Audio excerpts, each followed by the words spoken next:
G'day, folks. Today I'm going to cover my top 5 crypto power rankings. This is October 2024. So I'll cover, you could either call it ecosystems or you could call it individual cryptocurrencies. I'll do a bit of both within the rankings.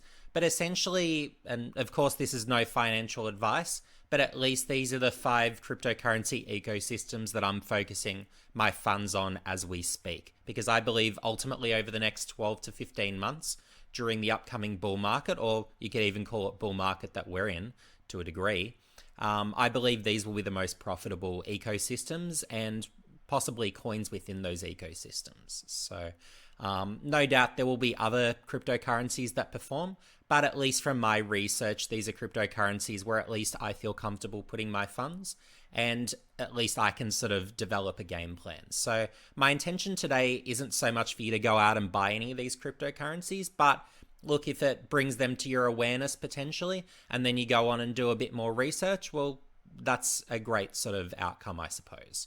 Because ultimately, I do think that there is scope for profit. Whether, of course, we do get profits, that's to be seen. But I do certainly have belief in those in these ecosystems based on performance to date. Anyway, so to start off with the Titan X ecosystem. So I've got the broader Titan X ecosystem as my number one spot in my power rankings for October 2024. And to go through certainly my performance to date. So to start off with, so I staked some Titan X, which I purchased on market, and I also I did max miners on my Titan X. And to go through the numbers roughly, so on my miners, I've got anywhere between about 100% and 300% profits, of which I've then sort of moved them either into other coins or staked them, or on my original stakes, I've been around 300 to 500% in profit, at least in terms of the cash flow that I've generated in terms of actual yield. So that's been a good outcome as well. The relative regrets I've got is that since some of those miners have come out, I've actually decided to stake some of that Titan X. And the reason I have regrets is because of all the projects being built on Titan X that are appreciating in value, or I guess have the scope to deliver me more value than simply just staking Titan X. So if you want to call it my number sort of one ranking overall, if you just want, hey, what can I buy today? Dragon X is probably the play, in my opinion at least, if you're just simply after what will probably grow the most from this point onwards. So that's certainly an easy play where you can simply either use your ETH or use your Titan X to buy Dragon X, and you can just hold until you decide to sell. But other plays I'm in that I'm quite enthusiastic about. So you've got Hyper, you've got Hydra, Helios I have a position in. And that's not to say a number of these other projects aren't potential huge money makers, but there are at least some that have sort of, I guess, captured my interest. And in terms of upcoming projects, Awesome X is launching in a couple of days. That's one that I'm certainly looking at closely. Ouroboros is worth a look when that launches. Element 280, I'm also looking at potentially creating an NFT, which will over time yield me funds. So I'm not a fan of NFTs by any means, but that's certainly one I'm looking at. And then Tink is one that it'll be great when a white paper is released, and that's what I'm certainly looking at with great intrigue. And yeah, I guess we'll have to see, I guess, what that opportunity is. So, and I'm sure amongst these other upcoming projects, there's other projects that'll be really good. But for, I guess, a general idea with Titan X, where at least I'm looking at is towards all these new upcoming projects, and that's where I'm likely to really deploy most of the Titan X that either will be coming out on my last few miners or from the current sort of liquid Titan X that I'm holding sort of in readiness, or potentially future Titan X that I'll be purchasing on the market as well. So I haven't actually sold any of my Titan X, whether it's that which I've mined or that which I've sort of market bought.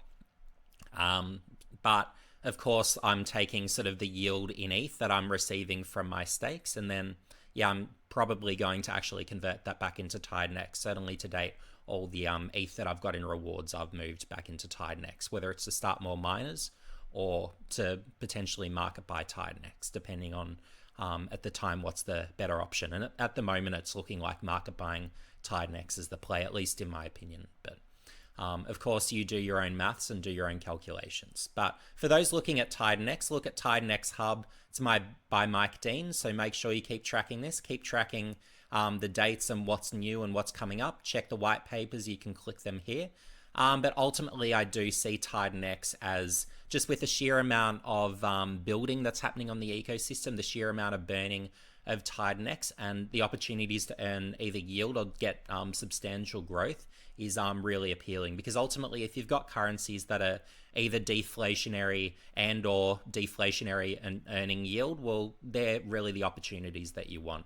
And with TitanX, with the vast majority of the miners really coming to a close over the next couple of months, well, yeah, the real opportunities are that basically it'll be deflationary. And then if you've got all these opportunities that are building on it that are potentially leveraging TitanX, well, my hope is at least they'll be making quite a few multiples. So we'll see certainly what happens there. But yeah, if you're just looking for something to buy now, you don't want to research, you don't want to learn too much more, you can simply just buy DragonX. And that's certainly a good play if you're just after growth. So that's an example project where if you want to say one project is my number one in my power rankings, let's go with DragonX today. But ultimately, I do think that the most profitable projects will always be those that are the upcoming projects, because you can look at, say, an AwesomeX and you're always getting the best ratios at the start. Or if you're, say, mining a Hydra at the start, well, again, you're getting the best ratios at the start. Had you bought into DragonX and just converted your TitanX to DragonX at the start, well, again, that's how you would have made the best multiples. And that's how, at least I'm broadly speaking, viewing the TitanX ecosystem, where it's basically those things that are new are likely to be the most profitable. And I think that'll be a continuing ongoing trend with TitanX. So, yeah, given that I'm trying to sort of have as much liquid TitanX as I can ready to deploy and just basically keep market buying more when I can. That's a rough game plan. But on to the next project. And this one, I could even really call it a 1B project if you like, where I have really an incredible amount of belief in PTGC, so the Gray's currency on Pulse Chain.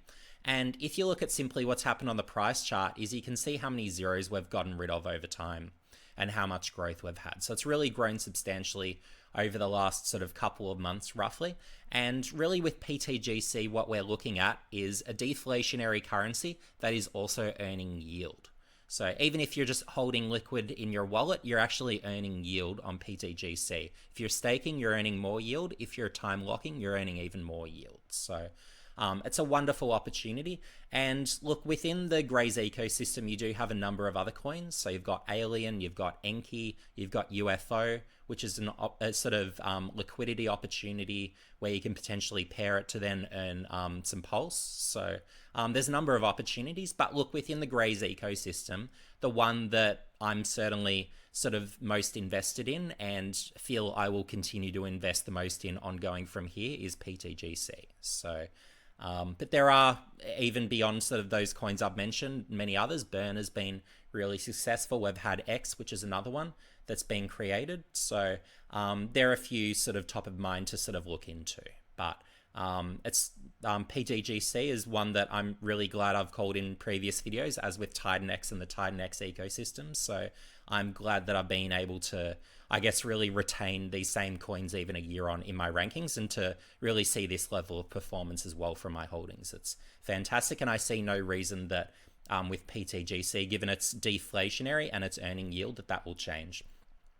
And the great thing with PTGC as well is that basically with any trades in and out, that's really what's, I guess, generating the yield. So you don't have to do anything. You can just sit there and hold. And basically with all these trades, with all the buy and burns that are happening, it's really winning for you. So that's what I love with both, I guess, of the builds in both TitanX and PTGC, where it's really sort of understanding the power of buy and burn. So if any of you in the comments section below have any other sort of projects that utilize buy and burn in similar ways to TitanX and the TitanX ecosystem, as well as PTGC and sort of the Grays broader ecosystem, I'd love to know, because they're ultimately the opportunities that I feel, at least from a tokenomic perspective, have the greatest upside to really perform and outperform all other opportunities.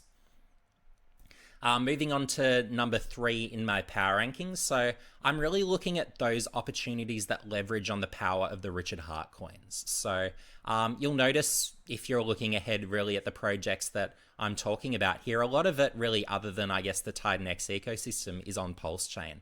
And I'm just seeing, broadly speaking, the Pulse Chain ecosystem to be the most undervalued of all.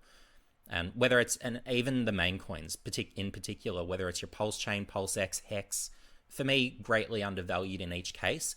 And therefore, I'm looking at those opportunities that can really leverage on really the upside and potential of the Richard Hart coins. So the one I'm presenting to you here, and if I had to pick just one out of that broader category, UpX is probably my pick in terms of scope to perform. So as you can see with the price chart here, obviously it's had its dips, it's had its more recent performance. But essentially, if you're in an up or an UpX, you're really betting on the value of Pulse Chain, I guess, as a token actually increasing in value. And if it does, then I'd be anticipating up and UpX would be doing multiples on that. But of course, if Pulse Chain, on the other hand, doesn't perform, doesn't sort of appreciate in value, well, you're not going to get that price performance in an up or an UpX. So they're the things to certainly be well aware of there. But then you've got, say, the Maximus coins that are sort of, I guess, leveraging Hex in a way where you don't need to create your own stakes. You can just simply hold, and you've got a better T-share value compared to Hex. You've got Icosa, you've got Hedrons. So there's a number of these types of opportunities that really leverage on the Richard Hart ecosystem that I feel do represent substantial value, aside from just simply the core coins. So that's why I guess these broader leveraging on Richard Hart coins, I suppose, are number 3 on my list here. The next ones, so the next narrative I've got for you here is, I guess, the Pulse Chain copies of tokens. And where, I guess, most of the opportunity that's being spoken about is really with the copies of stablecoins. So you can see here with the DAI stablecoin on Pulse Chain what it's done. And it hit a great peak earlier in the year, dipped substantially, and is starting to rise again. But yeah, the scope is that just with the sheer pairings, that there's really the opportunity to see them rise, where basically with all the liquidity pairs, the hope is, and again, this is assuming Pulse Chain rises in value, that with simply what all these stable coins are paired with, that they'll also appreciate with the ecosystem. So we'll see what happens. You've also got a copy of Bitcoin, which is another one that I've sort of dabbled in as well. You've got all your Ethereum copies on Pulse Chain that don't have the same value for the most part of what they do on Ethereum. Of course, Hex and the Hex related coins are exceptions to that rule, with, of course, the I guess cheaper staking and end staking fees really contributing to that quite substantially. But yeah, I guess be aware of the stable coins. So you've got DAI, you've got USDC, USDT. So they're the main ones, I guess, to be aware of there. But there are many other copies as well on Pulse Chain that you can research in your own time. But yeah, find out about the DAI stablecoin in particular on Pulse Chain. But you've also, again, got USDC and USDT that are interesting potential narratives as well, and slightly cheaper opportunities potentially if you're willing to sort of, I guess, consider that risk reward, and if you think certainly that they'll grow. And the last, I guess, and again, I'm calling it ecosystem. I'm not really calling it one coin. If you want to get into one coin, well, I guess an easy one is Teddy Bear. But again, this is a type of thing where it's a case of you've got all these pairs across so many coins. And again, it's a bet on, I guess, the Pulse Chain ecosystem going up. So you've had substantial price performance, of course, from where we were in November. So we've, of course, lost the zero. Up here, of course, we had our highs and we've dropped back and we've had more recent growth. But yeah, Teddy Bear is essentially part of the Atropa ecosystem, and there's many coins that are made by sort of the Atropa devs, I guess, if you want to call it that, or Maria as the dev is known. So yeah, look into Teddy Bear, look into Atropa. Really, it's just the broader Atropa ecosystem. Teddy Bear is sort of the meme coin, and I guess the main known meme coin on Pulse Chain. And given its fairly modest market cap, my hope at least is that it's got potentially some multiples in it. So we'll see what happens over time with Teddy Bear as with the other Atropa coins. But really, I guess that whole web of liquidity is really the key that I feel like with the performance of some of the coins, you'll really get your Teddy Bears and so many others really going up with it. So yeah, we'll see what happens with all these coins. Again, nothing here is financial advice, but if you like the look of some of these price charts, well, you might do well to potentially look up some of these and just do a bit of research and see if they're good investments for you. They might be good investments for me, but they might not be for you, depending on what your financial objectives are. Certainly, if you're looking for, I guess, your lower risk coins, well, you can obviously get into your super duper high cap, your Bitcoins and Ethereums, your Solanas and whatnot. But for me, because I've got a higher risk tolerance, I am in some of these, if you want to describe it this way, more degenerate coins that have, at least in my opinion, greater upside for growth and the scope to do greater multiples, where you can look at what, say, a Dragon X has already done. Got rid of a zero here, got rid of another zero, and then you've got obviously the growth to here. And I don't see it stopping in the case of Dragon X with, of course, the deflationary dynamics and yeah, all the funds really going into it. So, and all the buy and burns as well. So yeah, but ultimately I'm really excited about all of these, and the ones that I'd say if you're to just research two ecosystems at home, I would say look into the Titan X ecosystems and look into the Graze currency ecosystem and the opportunities happening there, because ultimately they're the ones that I'm betting on will be the winners, and they're the ones that I'm concentrating, at least on a personal level, the most of my funds into. So yeah, I thought I'd just provide this update today. And look, I probably won't do a heap of crypto updates because ultimately I don't really see my positions on any of these cryptocurrencies necessarily changing a lot over the next year. For me, at least, I'm viewing the next sort of 12 to 15 months as the potential window to make gains in cryptocurrency. And then after that, or certainly during that sort of window, I'll be looking to take profits. So in cryptocurrency, I haven't taken any profits this year, and I don't see any reason to, because I believe that there'll be a good amount of growth going into next year, and then there'll be growth continuing next year, with years ending in 5 typically bullish years, and the 18.6 year real estate cycle not ending yet. So there are a few of the reasons that I believe, as well as simply just the 4-year crypto cycle, which has been happening on and on over and over. It's just a case of people still have funds and still have funds available to deploy. There's not the excitement around cryptocurrency. So at least on a personal level, and this is the way I'm betting with my own funds, is that there's still a good amount of growth left in cryptocurrency. And we're going to see ultimately these more, if you want to call it this way, degenerate sort of coins and sort of your altcoins, your lower cap, all those types of opportunities really be the substantial growers from this point onwards. So, but as always, no financial advice, not a financial advisor. I'm just a cryptocurrency investor who is, yeah, hoping to make gains this cycle. And yeah, if you've got any questions, feel free to leave them in the questions or in the comments section below about any of these cryptocurrencies. I'm happy to provide more information, more links, some more details, I suppose, on all of them. And I'm happy to weigh in as well on other cryptocurrencies. There are certainly other layer ones that I've had an interest in, that I have sort of some capital deployed in. But yeah, certainly ultimately these are the cryptocurrencies and ecosystems that really from this point onwards I'm pumping my funds, because I do believe that things from this point onwards will get pretty sort of yeah, it'll be more those lower caps, I suppose, more so than the layer ones that are already quite high market caps that are going to do the multiples. Whereas those that are your bigger ones, well, they've only got really so much scope to grow. So, but yeah, we'll see what happens. And yeah, and probably in future videos, I might still do more cryptocurrency videos. If there's particular requests, I'm happy to certainly consider them. But yeah, we'll see what happens anyway. But anyway, folks, see you on the next one.